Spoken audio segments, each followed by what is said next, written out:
Hi everyone, welcome to our webinar today. This webinar is a presentation of Clean Energy Group's Resilient Power Project, and the topic of this webinar is Resilient San Francisco, How to Develop a Citywide Solar+Storage Disaster Plan.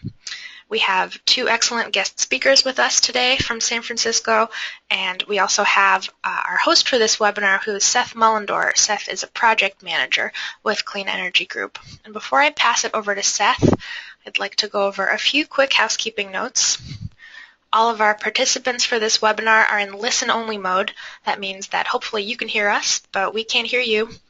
You have two options for joining the audio portion of this webinar. You can either connect using your computer mic and speakers, or you can dial in using your telephone. And there's a different button you select there for either of those choices, some instructions on your screen. A very important note, please submit your questions throughout the webinar as you think of them by typing them into the question box on your webinar console and hitting send.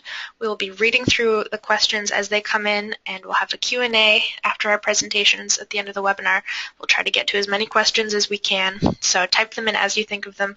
We'll be reading them, and we will get to as many as we can. And a final note, this webinar is being recorded. You will find a recording of this webinar as well as all of our previous webinars on our website at resilient-power.org. And we will also send you an email following the webinar either today or tomorrow with a link to the webinar recording so that you'll have access to that. And with that, I'd like to pass it over to our host for this webinar, Seth Mullendor. Thanks, Sam, and thanks for everyone who's joining us today. Before we get into our presentation, I just want to give you a little bit of background about who we are. So the Clean Energy Group is a national nonprofit organization that works to advance clean energy technologies through finance, innovation, and policy. This webinar is brought to you by the Resilient Power Project, which is funded by a number of foundations, the JPB Foundation, Barr Foundation, Kresge, CERDNA, and Cummings Foundation. And along with Clean Energy Group, we also have a sister organization called the Clean Energy States Alliance. And this is a national organization that is, the members are clean fund managers from states across the country that manage clean energy funds for those states. So I'd like to tell you a little bit more about the Resilient Power Project. Resilient Power Project has been working for a couple of years now to increase public awareness and investment in clean, resilient power systems. These are alternatives to typical diesel generators using advanced technologies like solar PV combined with battery storage. In order to do this, we've engaged with officials at the city level as well as state and federal, as well as individual developers who are actually working on projects in communities across the country. We have a particular focus on low income and other vulnerable communities, such as senior facilities and the community buildings that help serve those populations, like fire stations, police stations, emergency shelters, hospitals, and the like. We have also a particular focus on affordable housing, and this was particularly evident in Hurricane Sandy, when over 40,000 residents in New York alone in affordable housing were left stranded during the storm and had little resources to find other places to go to and no backup power. In addition to working on actual projects at the project level, we also advocate for state and federal supportive policies and programs. And we do, through our foundations, have a small technical assistance fund for projects that need help going towards the pre-development costs of a resilient power project. These are the initial technical and financial feasibility, and we work with a number of engineers that can help get these going. We also have a website that Sam said, it's resilient-power.org, and this has a lot of the work that we've done on it. It's been newly redesigned, and we're pretty happy about how it's shaped up now. In addition to blogs and reports that we've done, we also have a project map that has resilient power projects across the country that are either been installed or in development. as well as some featured installations that really mark what we're trying to get done with this project, the kind of projects we're trying to support. So with that, I would like to introduce our speakers for today. We're going to talk about a very exciting project that's going on in San Francisco. First up, we're going to have Keisha Brockman, and she will tell you a little bit about the project more in general. Keisha is the Renewable Energy Coordinator for the San Francisco Department of Environment, where she works on projects and policies to help the city achieve its goal to reach 100% renewable energy. Previously, Keisha managed the Solar Incentive Program for Energy Trust of Oregon and worked on clean energy policy for the Oregon State Department of Energy. Then we're going to have Russell Carr. He's with Arup, and he's going to go more into the details of the project and the work that they've been doing. Russ is a senior engineer and with the electrical group at Arup, and he is a chartered electrical engineer with experience working in the UK and USA and globally as well. He has a strong focus on all aspects of renewable energy and integration, whether it's large-scale projects or building integrated level. He is actively involved in Arup's work in energy storage and microgrid spaces. So with that, I'm going to turn things over to Keisha. Thank you, Seth. Okay, sorry, I already skipped ahead. All right, thank you, Seth. So as Seth mentioned, I'm going to give a brief overview of San Francisco's Solar+Storage for Resilience project, and then I'll hand it over to Russ to share with you what's been done to date in some greater detail.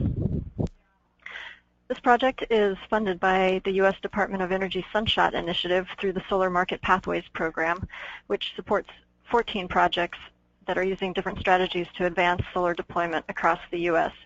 In our project, we are planning for emergency backup power systems that will contribute to our climate action goals by using on-site solar energy, as well as provide resilience during a disaster by having on-site energy storage. So with the grant funding, we're evaluating both the technical and financial feasibility of using Solar+Storage for resilience. We are looking for best applications for those installations. We are sizing the systems for maximum benefit and exploring the costs and benefits of different ownership and financing models. On the project, we have an excellent team of partners working with us. We have several technical consultants, of which Arup is the lead consultant for this project. We have peer reviewers that include national labs, Rocky Mountain Institute, and other municipalities. We are working with both the investor-owned utility that serves our area as well as our own municipal utility. We have financial consultants helping us with the modeling and storage providers helping us understand the technology. And of course, working with many city departments, including our Department of Energy Management and Public Health and First Responders, as well as departments that manage the rec centers, schools, and libraries that have been identified as potential sites, and the teams that are out in the communities engaging them in disaster planning. So first we looked at the city's various existing hazard mitigation and emergency response plans to be sure that our work is aligned with existing strategies for prevention, preparation, response, and recovery from a disaster. Of course, in San Francisco, the most anticipated disaster is an earthquake. There's a 63% chance that a major earthquake will hit the Bay Area region along one of the 7 fault lines in the region. But these plans also address tsunamis, landslides, and other natural and man-made potential disasters. So these plans cover the preparedness and response plans of the city government operations, but they also identify the need for the city to help communities prepare for and respond effectively. And this neighborhood level planning is really important, as San Francisco has learned from our own experience, as well as more recently from Hurricanes Katrina and Sandy. The first responders in a neighborhood in a disaster will be the neighbors themselves. So one of the city's actions to promote resilience is to engage communities to identify neighborhood hubs that will serve as gathering places for communications, sheltering, food distribution, or medical care, and to help those communities develop resilient action plans. So during this engagement process, the community is identify the assets that they have that can be used in a disaster, and they also identify their gaps, what they expect that they will need. And those things are mapped out as shown here in this photo. One of the categories that they address and always appears as a gap is power. So we're taking this opportunity to piggyback the work we're doing to look at the feasibility of these systems for Solar+Storage on the neighborhood level resilient action planning, so that we're developing power solutions that will fit an identified gap in the neighborhood's plan. This is a 2-year project that ends at the end of this year, and by the end we expect to have a roadmap that will describe a replicable process that we hope to then apply to neighborhoods throughout San Francisco, and that can serve as a national model for other cities throughout the country.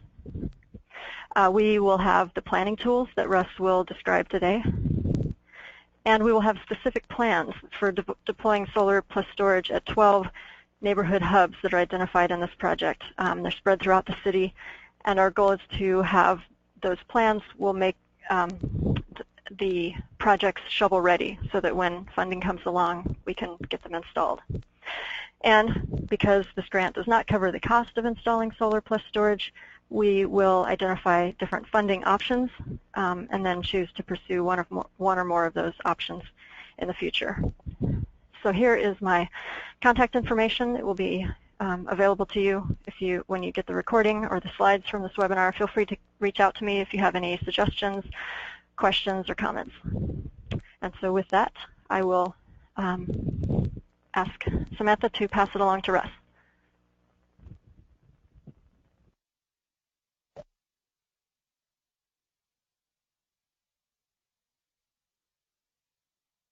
Okay, so good morning or good afternoon, everybody. Thanks for that introduction, Casey.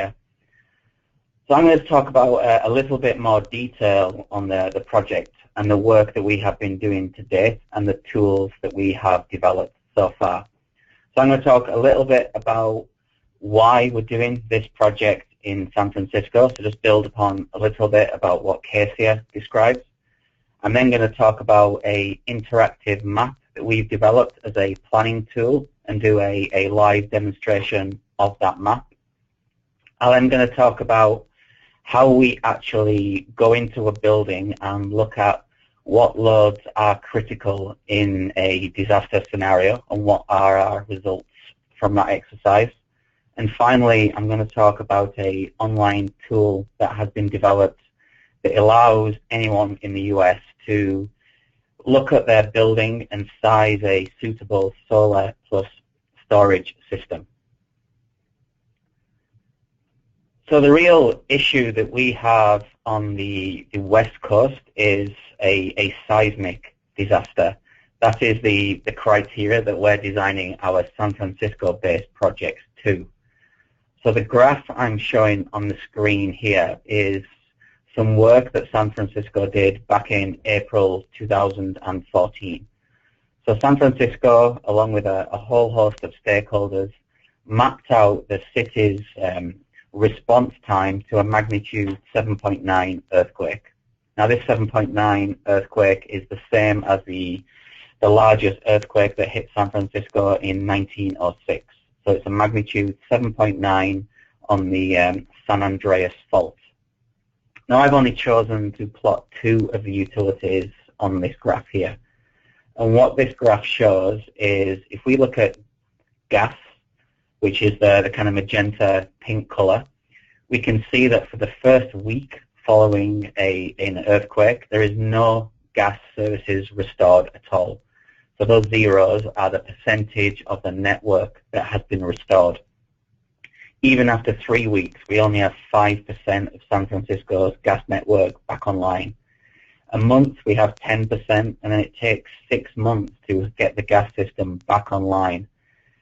So if you've got a resiliency-based system that's based on gas, so a CHP, maybe a fuel cell, you can really see that you are not going to be able to run that system for a long time, and people are going to be without that power or the heat that that system provides. Whereas conversely, if you look at electricity, which is in blue, on day 1 following an earthquake, we have 5% restored. 25% within 2 days. In 3 days, nearly 2/3 of San Francisco is back online. And within a week, we have 95% of electricity restored. So in San Francisco on the West Coast, resilient systems really lend themselves to looking at electricity-based technologies. On the East Coast, that would be the inverse. The experience from Sandy was that the high-pressure gas was not knocked out for long periods like electricity was. So you would maybe flip these charts in the East Coast. And what this graph led us to designing is we're really looking at that 0 to 3 days and 0 to 7 days as our outage duration. So this is the period that the solar and storage systems that we design have to provide power to. So some of the technologies we're looking at, pretty standard. So regular solar that's been around for a long time, and their corresponding inverters. The technology in terms of batteries that we're looking at has been predominantly lithium ion that we've been researching so far. And that's obviously got a lot of popularity in California, helped by some of the mandates from the California Public Utilities Commission and also the Self-Generation Incentive Program, which can pay for up to 60% of the costs of a battery system. And there's also markets in California, such as frequency regulation, such as demand charge reduction due to our high demand charges here, that can really help the economics of batteries. So these are the type of technologies that we're looking at, and we're seeing these are common in the Californian marketplace. So as Casey said, this is a 2-year project. We're about 50% of the way through the project. So we have selected the buildings, or nearly finished selecting the buildings that we are going to do our 12 case studies on. We visited a bunch of sites, and we have some more site visits to do to really identify what loads need power for the buildings. We've done modeling, and this is the tool that I will demonstrate, to figure out what are the quantities of solar and storage we need for various outage scenarios. And the work that we have to complete is the financing area. So once we have these systems sized, we then need to figure out a business case for each of these systems. And finally, we produce a roadmap for how we've done this in San Francisco and how this could be replicated throughout the US. So I'll now talk about the online map. So when we first applied for this grant, we committed to producing 12 static GIS maps, so 12 plots of tabloid paper that each had a map of an area of the city on, and that map would then show residents, where the buildings are, what type of buildings they would be, where the microgrid potential was. So when I came back to our GIS team in San Francisco and said this was our deliverable, they pretty much immediately convinced me to move away from the paper-based deliverable we had and said to build an online website. They said it was faster, cheaper, it looks better, and it would be able to be a tool that could be used by the city to promote these buildings and also allow it to be showcased. So to build the online map, we had to gather data, and I imagine this is typical for many cities in the US, but there was no one repository of all of the information for each of the buildings in San Francisco that would be used in a disaster. So different departments held different lists. There was often a time when the name was spelt differently, so some buildings had the address as 1, as in the numeric 1, as in the and some also had it as spelt, so O-N-E. There was a lot of mismatch in some of the data where it was held. So our GIS team the first task was to kind of consolidate all of the various spreadsheets that were held in different departments and kind of create this master list that would then be the kind of back end of the website. So it's just a tip for any other cities and departments who are looking to do something like this. If there's one master list that everybody can access, or a shared Google Doc or a SharePoint, something that everybody can edit and everybody has the latest version, this is from this experience would help the process. So this was the current static map that San Francisco had. As you can see, there's a whole host of information on this map. There are multiple buildings of different types. It's a little bit hard to read the building tags. You can't obviously edit. You can't get any building properties. So these are some of the reasons why we moved to the online map. So for the static map, we would have had 12 pages of information, which would not show very much information. To get the information on that we've got on the online map, would have needed at least 50 paper maps. If you wanted to measure the roof area for solar, you have to use a pen, get a ruler, scale it. It's very, very cumbersome. And also, if you want to update these maps, you have to waste more paper, print more maps. Whereas the online database, this is one master map that's hosted on a website. Anybody in any city department can access this map, and they have the current data all of the time. It's interactive. We can click on points to get building data. It can tell us if the building has a generator, what the electrical load at that building was, and we can measure the area of roofs for a quick PV estimation.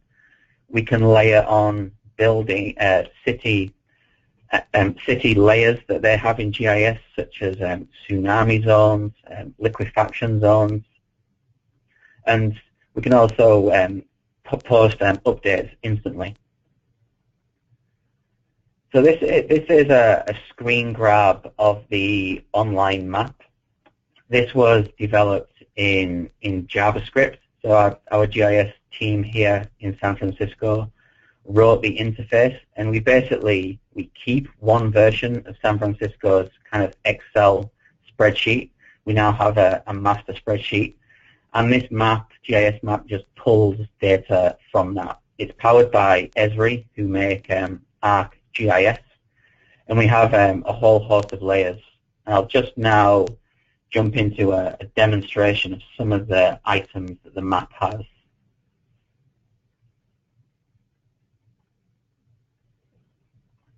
Okay, so this should just be loading up on everybody's screen now. And the first image that you'll see is an image of San Francisco. So within San Francisco, the city is split up into 11 supervisor districts. So there's a distinct area of the city that's managed by one particular supervisor. And this first homepage just allows you to easily see, search for your address and have a look at what supervisor is in your neighborhood. And how we've used this as a tool in talking to the supervisors. Casey and her team have gone to each supervisor with this map and said, these are all of your buildings within this area. And then it's allowed the supervisors to focus in on the important buildings in their area. And this is how we've got the data from the many, many data points in each neighborhood down to the 3 or 4 case studies that we're going to do in the supervisor districts. So one of the features we have on the website is we can easily search a type of building. So if someone was interested in where are the police stations in San Francisco, all we do is type police and press search. And the website immediately circles where all of those buildings are. That it will be the same for fire stations and other buildings. So we could put fire stations in, we hit search, and we immediately have where all the fire stations are in the city. So it's a really powerful tool to use when planning. We also have city hazards that we can put on here. This is another layer we have. So we can tick these layers on and off. So I'll demonstrate a few of these. So we have soil liquefaction. So when there's a major earthquake in San Francisco, the soil can liquefy in certain parts of the city. So this map here instantly allows you to see which parts of the city that happens in. We can layer on landslides. So again, this is all earthquake-based, so lots of shaking. There's the potential for landslides. We also have tsunamis. This is this is visible along the coasts. There's an earthquake offshore. Tsunami is a risk. So these hazards just allow you, when you're talking to the supervisor and you have buildings on here, it allows you to not use buildings that are perhaps in the tsunami zone, not use buildings that are perhaps in a soil liquefaction zone, unless they're up to latest seismic codes. So now I'll look at some of the city data that we've laid on here. So we have the population density, so the people per square mile. So this again is a tool that if there's within a supervisor district, there's a really important hub of that community, instantly allows you to zoom in and plan for buildings there. We have the usable roof area or usable solar within the city. And it's taken a little longer to load, so I might skip over that section. And then we have city plots, we have building footprints, we have a whole host of information. So then we have San Francisco's critical infrastructure. So we have various layers. So we could look at all of the facilities in San Francisco, and the map's immediately populated with all of the facilities. So our project was very focused on buildings that needed critical power. So now we click this tab and the triangles show every building in San Francisco has been identified as having a critical power need. And then again, we can look at the facilities with generators. So you can instantly see there is a big mismatch of buildings that need critical power and buildings that have a generator. So there is lots of buildings that don't have generators that need critical power. And the final layer we have is the microgrid layer. So this is a group of proximate buildings in San Francisco that we can join together into a potential microgrid. So if I just zoom in on one of these areas. So this is an area to the west of the city where you see we have a really good potential for a microgrid. We have a library and a school and a college which can all be used for shelter. We also have a health facility. So again, we can click on each of these buildings and it will tell us the properties, it will tell us the power consumption if it has a generator. And we can also measure the building's area. So we can use the measure tool on the map. So if I want to measure an area, I want to measure this in square feet, I can look at the building roof and I can instantly get that this building is 182,000 square feet. And I can do a quick calculation to figure out how much PV could fit on this roof and if it could power the whole of these buildings. Because the branch library doesn't have a large roof, the Sunset Mental Health doesn't have a large roof, and the college doesn't have an ideal roof. So we can quickly calculate here if there's enough roof area on the school to provide power for all of this mini microgrid. And at 184,000 square feet, this is a significant roof area. So now if we go back to our presentation. So the next tools or the next development of the online website, we're keeping to add more data as it's required by the city and more interactivity. We recently added the population and the solar density to the map. And eventually, fairly soon, this will be handed back over to the city as this will be hosted on their servers. So quickly, I'm going to talk about building load data.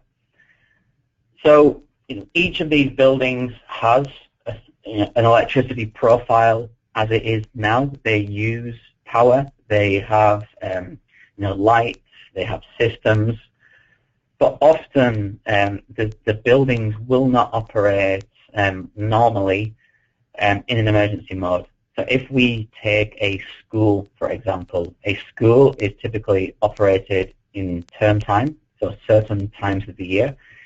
They do not operate at weekends, and they typically don't operate much after school hours. So as part of our assessment, we've been to each of the types of buildings that we're looking to put solar and storage in to figure out how these buildings are really operated in an emergency. So we have been to the sites with the facilities manager and also a contact from San Francisco's Department of Emergency Management. And we ask questions, how many hours will a building operate? What is the nature of the operation? How many people will be in the building? What devices or what appliances will these people need to use? What are the loads of those devices? Is there the lighting loads? What are the hours for this? And then we produce load information. So as an example, this slide here is a recreational center in San Francisco. So it's at 1900 Geary Street, and it's planned to be used as a shelter for around 100 people. It has a large gymnasium. It also has multiple other rooms that can be used for shelters. It also has a small kitchen. So when we surveyed this site, we're going to keep on 50% of the lights in the gymnasium, and that lighting is not on all of the time. So you can see in the load profile on the bottom right, the lighting is the yellow component. So the lighting is really only on between maybe 1 and 9 o'clock. So we assumed a worst case here, that it's a kind of dark winter's day, so we want lighting on a little bit earlier. We then have plug loads. Predominantly, these are some televisions and radios, so people can keep aware of the news, what is happening. Cell phone chargers, iPad chargers, so people can keep in contact and people can keep occupied. If you've got 100 people in the gymnasium for 3 days, kids, people, they're going to need to be occupied, so this is cell phones, iPads. We also keep some laptops open so people can communicate on Skype, and there's also, we need to keep the Wi-Fi going of the building so people can use those communication devices. And then we need microwaves, a hot water urn, some coffee pots, refrigeration, and an oven to make up the rest of the appliances. And then we put time on when these will be used, and this then generates a kind of 24-hour demand profile of a building. And when we get into our tool, there's a few, we'll come back to this, there's a few ways that we calculate the estimated demand of a building. So now I'm going to talk about the online tool that we have developed. So this is a DOE-funded project. This tool has to be accessed by anybody, anywhere in the U.S. So it's taxpayer-funded money, so every taxpayer in the U.S. has to be able to use this tool. It has to be simple, it has to be intuitive, and it has to be a graphical interface. It should be able to import users' power data, and it should also allow the users to select from a drop-down list of pre-installed loads to allow them to build up a profile.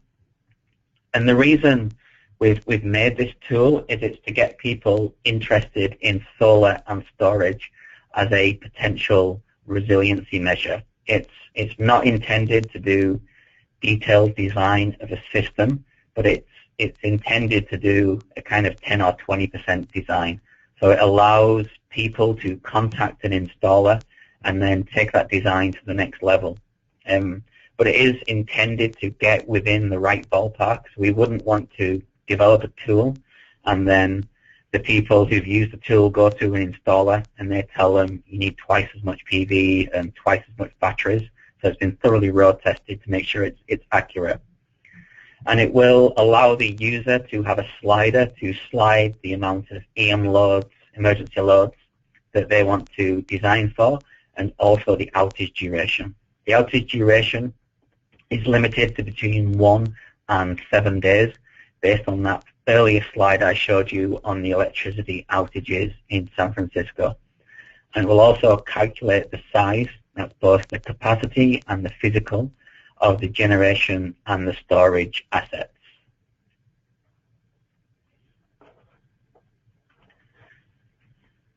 Sorry, let's go back a slide. So in terms of the development of the tool, we agreed the features with the DOE. We then did design calculations in Microsoft Excel to start with.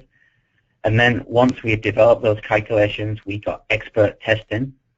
We got testing of Stratogen, who are energy storage consultants and experts, and also NREL, who are experts in both storage and PV. Then the coding began. So that's coded in Python, and that's changed from the Excel format into code. And then we recently, at the end of January, held a beta testing session with a host of experts, and we're just currently now finishing off the revisions from that beta testing exercise. So this slide is just a quick screen grab of the coding exercise. This is coded in Python. So we have 3 ways that a user can enter load into the tool to get a sizing. The first way is a really quick estimation. So if somebody only knew the peak demand of their building and the building type, so say an office building, they can enter that peak load into the tool, say 200 kilowatts, and select what percentage of that 200 kilowatts is emergency load. And then the tool automatically produces an 8760 data based on some preloaded profiles that we have in. The second method is if the building owner has hourly electrical data or 15-minute electrical data from that building, so something you would get from your smart meter from a CSV file. So you upload the CSV file into the tool then plots the loads, and you simply state between 0 and 100% what is your emergency load. So in a fire station, we're probably looking close to 50%, 60%, 70% sometimes, whereas in a typical office building or a school that's used for shelter, we've been finding between 8 and 10% of actual load is the emergency load that will get us through the cell phone chargers and the appliances we talked in the last slide, last section. And then the final way that was added since the beta feedback is a shopping list of equipment that the user enters, and it auto-populates the power consumption of that tool, and then the user states that the hours and the months that that tool would run. And this allows them to do a bottom-up assessment. They can walk room by room and say, you know, I've got 10 light fixtures, I've got 10 receptacles I want to power, a refrigerator, and it allows them to build up an accurate picture of how the building will operate in emergency load and build up that load profile. So we have 3 options. For the PV data, we use PV Watts, the API, so we didn't design our own. PV Watts is excellent, so we just use that. The tool has address data, which is used to call PV Watts for the correct location. And what we do is we call to PV Watts with 1 kilowatt of PV, and then we get a return of the kilowatt hours of that PV, and then we scale that accordingly. We have advanced features in the tool where you can change the orientation and also change the set points that PV Watts has for types of modules and so forth. We then select a design day. So we are designing for an average day in terms of the ratio between the PV output and the load. So the user enters a target duration between 1 and 7 days. And then the average PV load ratio is calculated for each day, and the median value determines the design day. So we had first based our tool on an average day before we had the beta testing, and one of the comments that they brought back was, that's good, that's going to give you the average conditions, but emergency planners are inherently risk averse, so could you please also tell us the worst case day? So the worst case day is going to take a high load day and a day that's not very sunny. So December 21, around the solstice. So this has now been added to our tool to allow the user to be conservative or be a bit more aggressive in their PV sizing. We also have an option for an existing diesel generator. So many buildings have a diesel generator. A lot of offices have a generator sized for 24 hours. So what adding solar and storage does here is it allows you to extend your run hours of the diesel. So this is an optional input in the tool. So in terms of sizing the PV, we size the PV for all of the energy that the building is going to use in those 3 days. And this is all of the energy the building is going to use plus the losses. So if we're going back and forth to storage, we need the energy to cover the conversion losses. So everything for efficiency and losses is included here. So the area under the graph includes losses, and that is used to size our PV. So in order to get a kilowatt size, we know the energy from the area under the curve in kilowatt hours. We also know from PV watts how much 1 kilowatt of PV will generate in terms of kilowatt hours. So we use the ratio of these numbers to pick our maximum size of PV. So the peak PV size we design for includes all losses and any energy conversion losses from the battery. So batteries are expensive, we know that. So the battery is not just going to sit there for the day that a disaster may or may not happen. It has to stand up economically on its own 2 feet. So how we do that in California and many other parts of the country is through demand charge mitigation and frequency regulation.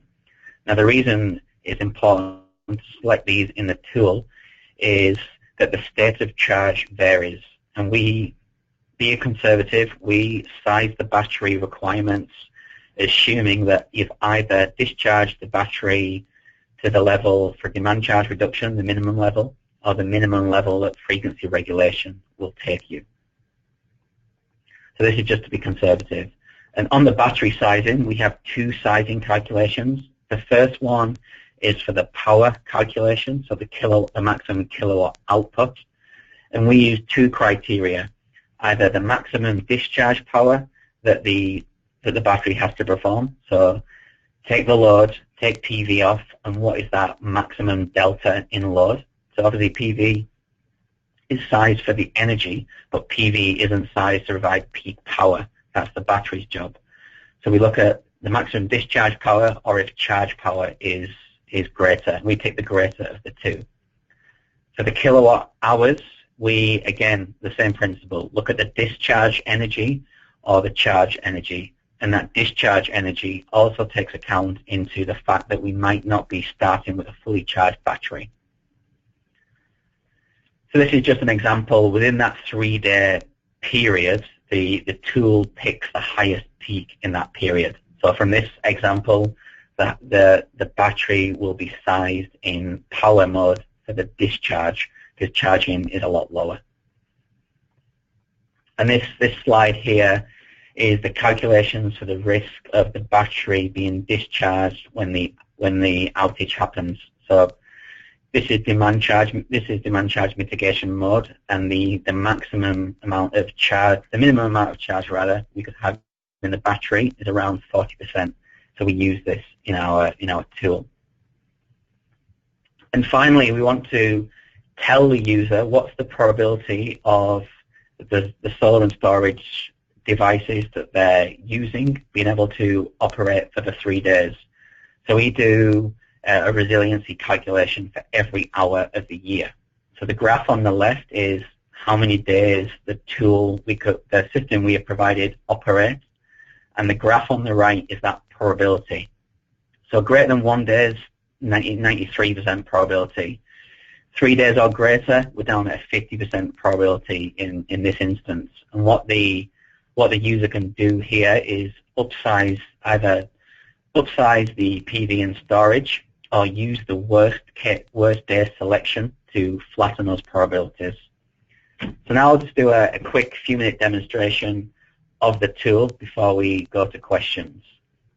So this is how the website is going to look. It's currently not public, but it will be public very soon. And you just go in and create a profile. So in the interest of time, I've already done this. And so this is our offices here in San Francisco, and I've done the quick estimation load. So this slider here is the current value of 3 days of outage.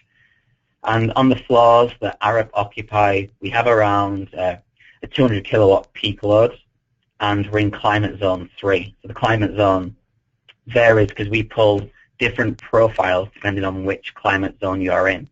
And you can click on a map and it will tell you which climate zone you're in case people aren't familiar with them. We then have a slider here for what is the percentage of emergency load. So I'm going to reduce this down to 10%. So now I'm going to click recalculate. So the tool will now calculate the amount of solar and storage I need in an average condition here. So it's calculated that I need 100 kilowatts of PV, and this 100 kilowatts is going to take up 67% of my available roof area that I entered, and it's not going to take up any of my parking space. So we always prioritize roof first and then parking area. It's given me a battery of 70 kilowatts in power and 320 kilowatts in kilowatt hours and 140 square feet of battery space. And what we're seeing here is we've got nearly a 70% chance of meeting that 3-day outage criteria, 89% of 1 day, and so on. So if I change that outage criteria, so I say I want to go for 5 days rather than the 3 days, I can recalculate this quickly, and we're going to get a different set of graphs. So now the system it's still 100 kilowatts in PV. The battery size has gone up to 80 kilowatts, so we've increased that battery power. And the duration has gone down slightly. On the 5 days, it's 64% probability. And then we can change that to let's change that to a worst case assessment. So I've based that on the average case. So if we now go to a worst case, it's going to significantly increase the size of the PV and storage. Okay, so now it's saying because we've included the worst case, it's gone for 250 kilowatts of PV, and what this red area is showing now is that I don't have enough roof space or parking space to install 250 kilowatts of PV. So I can't be 5 days off-grid in the worst case condition with the existing area I've got. It's also saying the battery's gone up to a 200 kilowatt battery with 850 kilowatt hours. But what this means is we've got a 99% chance of meeting the building loads for this period. So it just gives the user a lot of flexibility to move these sliders for emergency percentage and outage duration and just really play around with how much area they've got and quickly, within 10 minutes, get upon an area they've got. So we also have these other settings. This is the quick setting. We have a standard setting where we can just upload the data, and we also have a detailed setting where we can just basically go one by one and add the loads that we have. So this then allows somebody to really just quickly play around with this tool. We're pretty close to being at the end of the tool in terms of its design. So it's going to allow the market to test it soon. And once gets issued to the market, we will take any feedback and kind of make any changes that we need to. So I think we're at the kind of end of the time, so I can now open it up for questions. All right, thanks, Russ. We have quite a few questions, so I'm pretty sure we will not be able to get to all of them. Apologize to anybody's questions that we don't get to. I think we can run over a little bit after, so we'll get to them as many as we can. A question that a number of people had is, when will this tool be available? You said soon. Do you have any idea exactly when, and where will it be? Yeah, so we will have finished the comments that we got from the first beta test probably in around 3 to 4 weeks, and then we'll do another round of testing with those beta testers to make sure that all of the items that they requested has been completed satisfactory. And then the next process is to get it onto the city's servers. So that may take, I'm not sure how long that takes. My best guess would be 4 to 6 weeks. So we could be 2 or 3 months away from a full public release of this tool. But I would add, if people are interested in being guinea pigs, we could definitely share a pre-release version of the tool to get other people's feedback. Okay, I imagine you're going to have some people take you up on that. So, Keisha, there's some questions about what is the timeline for your resiliency planning. When do you anticipate actually getting to the financing stage of the project? In the next couple of months, we are in the process of going out and visiting the sites that have been identified in these potential microgrids that Russ showed you on the map, and we're going out to meet with facilities managers and identify what the critical loads are, and then we're going to use this tool that Russ just showed to come up with a system size that could serve that facility or that set of facilities. And then we need to take that case study to the finance team and have them start looking at different ways that we might pay for it. Okay, great. And one of the biggest challenges with these types of resiliency projects is actually putting a value on the resiliency benefit that you'll get. Is that being quantified at all in your financial scoping? And if so, how are you taking that into account? To my knowledge, that has not been done yet. I think it is a conversation that we'll have with the finance team, but the city has not decided on any monetary value for the resilience. Russ, do you have any background on that that's different? No, and I would just add that we want our aim of this project is to get shovel-ready projects in San Francisco and allow others to do the same. And putting a dollar number on resilience is so difficult. It's going to vary in each area. So we're really trying to make these projects stand up on their own 2 feet, which is why we're looking at the demand charge mitigation and also the frequency regulation. So we want these systems to pay for themselves and get installed anyway. So it would be very difficult to hang our hat on a dollar number for resilience because people will have different opinions. So we're trying to make these projects financing without that number. But we'll certainly have that conversation in the financing workshops, and we'll report on that in our roadmap. Great. And actually, a related question, when you're talking about the revenue potential for storage, is there being any consideration taken into account for the different effects of the demand management and frequency regulation as far as design trade-offs, that these different types of batteries may be suited better for one or the other? Are the systems anticipated to do both, or are they being more designed to do one or the other of the services? Yeah, so this was back to the reason why we picked lithium as the technology. There was a few reasons for picking lithium. The first is that there are providers in the market in California and other states that are selling these. So we look at STEM, Green Charge Networks, Tesla, PowerTree. There's a whole host of companies who have this developed product. It's all based on lithium.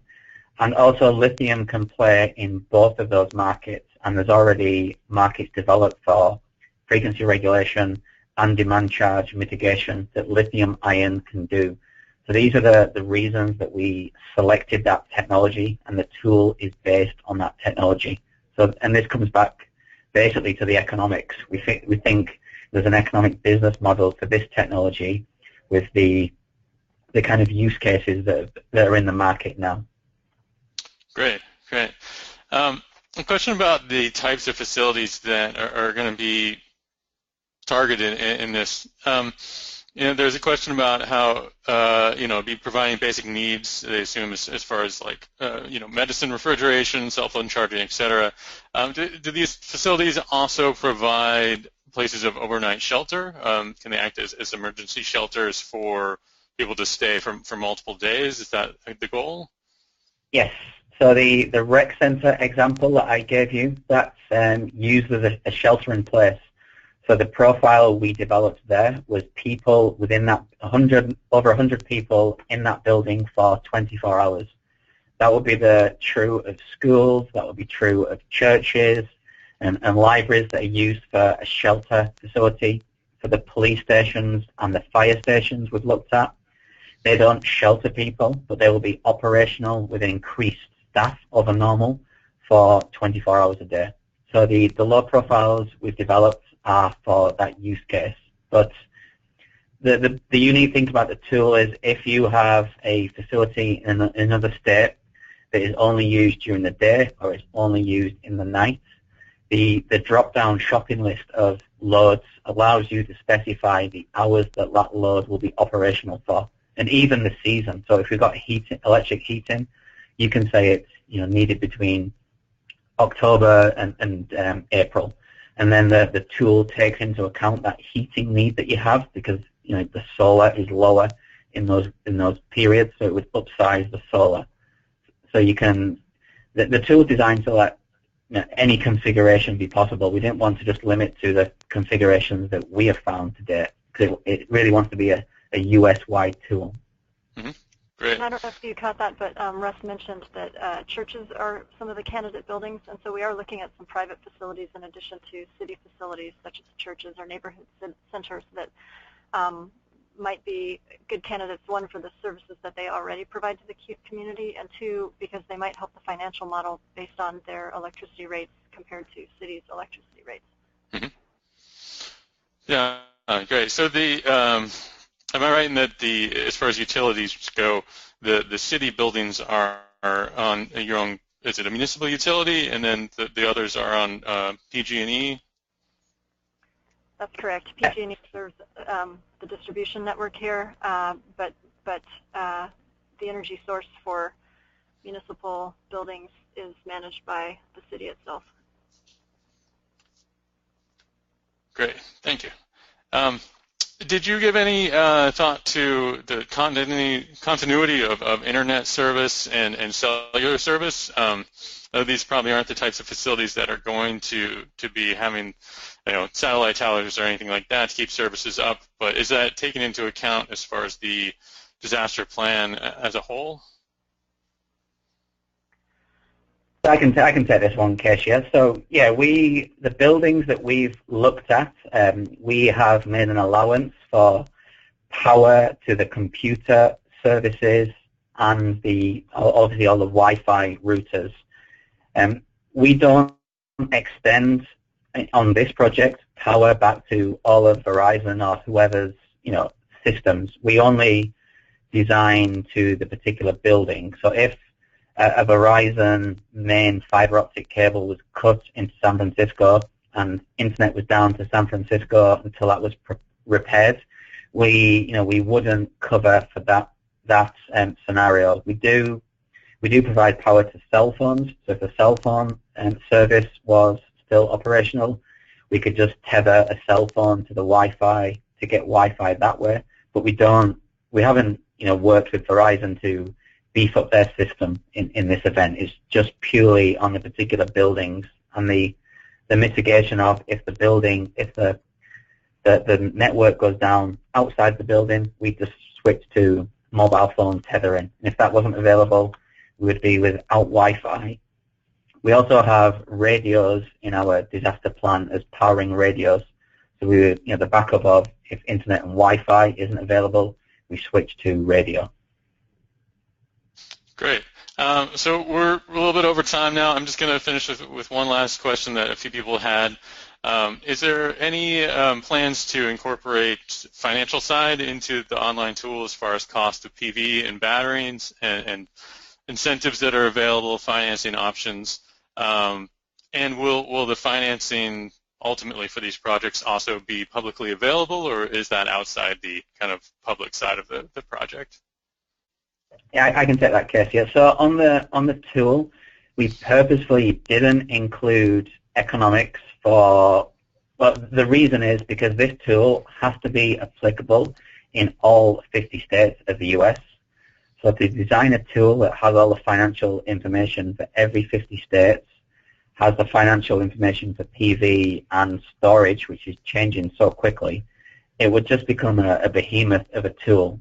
So the purpose of this tool is to get someone interested, and then if they're in New York, if they're in Kansas, they go to a local provider who then can fill in the blanks on what the economics are for this particular region, because we just couldn't do that for every 50 states. It's easy for California and New York where there's a lot of incentives and a lot of data, but some of the other states where it's less developed, we felt that was a kind of impossible task, and how fast prices are dropping, we'd have to continually be updating the tool. So we didn't plan financing in this tool, but the financing information that we do from San Francisco, everything we do on this project is paid for by taxpayer dollars, so it's all public. Everything we do on the financial side will be written up in the report and published. There's nothing being withheld from publication. Fantastic. So I think we're probably going to have you guys back again when this project moves along, and definitely when things are done and that report is out and published. A lot of people interested in this. It's a great project. Thank you so much, Russ and Keisha, for joining us today.